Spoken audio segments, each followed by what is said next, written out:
Irakoze Ribin, mnaweza kupoteza mechi dhidi yenu na Real. Mmefungwa bao 4 kwa 3. Kipindi nyie ambayo ndio mlikuwa mmetangulia kwa bao 2, lakini wamekuja kuzigomboa na wakazidisha bao 1. Mmekosa nini ili muweze kupata ushindi siku ya leo? Kosa yetu ni kwa tukosa defense, defense wajipanga vibaya. Lakini wafana wasikatiki nguvu.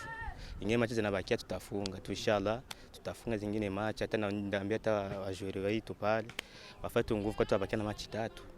Hizo machi mbili zote tatu zikifunga tutachima nafasi pazuri. Wafana sikatiki nguvu, hata kwenye kwa watu tusikie sikatiki nguvu tu, watenetu watu tupatie tu mikono, tutafunga zingine machi zinabakia inshallah. Tunaona timu inatembeza mpira vizuri, lakini ushindi unakuwa ni tatizo. Inakuwa ni nini? Ni kitu gani ambacho kinafanya nyinyi msiweze kupata ushindi? Kwambia aburana babira kasindumwe.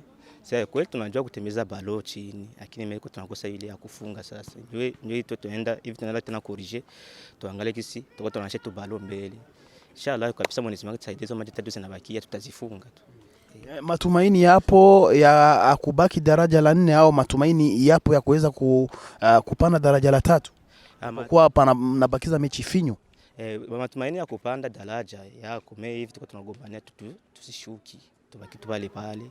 Inshallah tutapandisha tu ekipe hizo machi zetu zikifunga, tutaendelea mbele, tutafunga tena zingine. Mnaenda kujiendelea vipi mechi zingine 3 ambazo zinazobaki?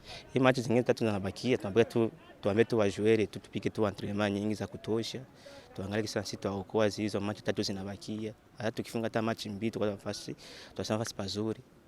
Asante sana. Asante.